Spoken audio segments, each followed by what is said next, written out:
প্ৰমোদ বড়ো ডাঙৰীয়াৰ ওপৰত ডাঙৰ ডাঙৰ প্ৰশ্ন আছে।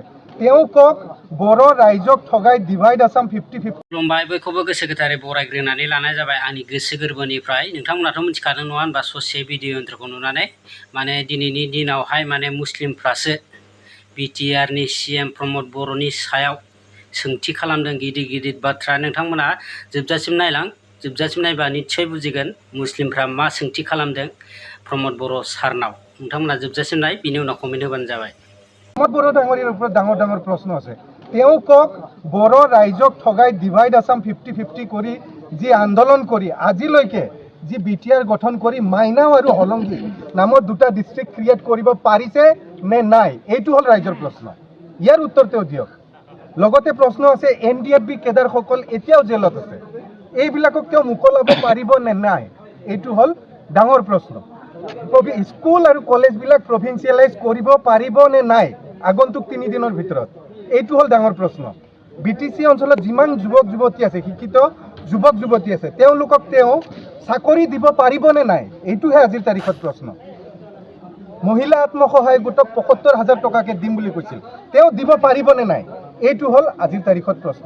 তেনেকৈ প্ৰশ্ন হাজাৰটা আছে আৰু আমি আৰম্ভ কৰিম, এতিয়া আমি আৰম্ভ কৰিম। আৰু প্ৰমোদ বড়ো ডাঙৰীয়াই কাৰোবাক FIR দি, কাৰোবাৰ ব্যক্তিগত প্ৰশ্ন সুধি, কাৰোবাক জেলত ভৰাই যদি ভয় খুৱাম বুলি ভাবিছে, তেওঁ মূৰ্খৰ স্বৰ্গত বাস কৰি আছে।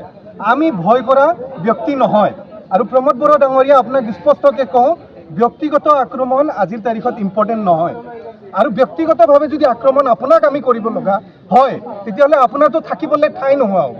কিন্তু যিহেতু আমি ৰাজনীতিক পৰিৱেশত আছোঁ, আমি কেতিয়াও ব্যক্তিগতভাৱে কাকো আক্ৰমণ নকৰোঁ। আজিলৈকে প্ৰমোদ বড়ো ডাঙৰীয়াক মই যিমান প্ৰশ্ন সুধিছোঁ, এয়া হ'ল ৰাজনৈতিক প্ৰশ্ন।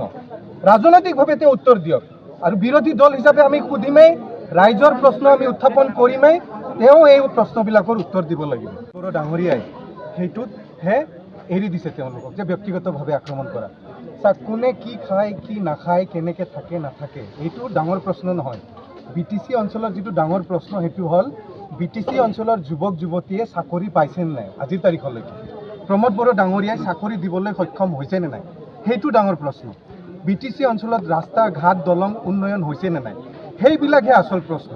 এই প্ৰশ্নবিলাকহে আচল। BTC ৰাইজে জানিব খোজে প্ৰমোদ বড়ো ডাঙৰীয়াই এই 3 দিনৰ ভিতৰত চাকৰি দিব পাৰিব নে নাই। এই প্ৰশ্নৰ উত্তৰ প্ৰমোদ বড়োই দিব লাগে ৰাইজৰ আগত। কোনে কি খাইছে নাখাইছে এইবিলাক ৰাইজে নিবিচাৰে, আৰু এইবিলাক ৰাইজৰ প্ৰশ্নও নহয়।